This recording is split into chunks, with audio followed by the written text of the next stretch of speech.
আমার ননাসের থেকে শেখা সেরা স্বাদের পাটিসাপটা, কিন্তু আপুর মতো হয় না।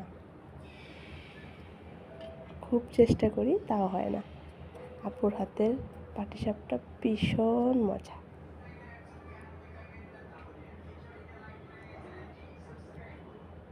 আমি আপুর কাছ থেকেই শিখেছি।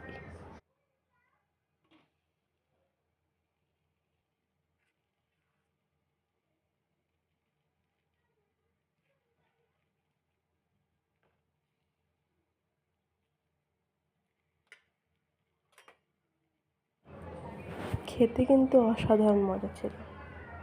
আপনারা চাইলে ট্রাই করে দেখতে পারেন।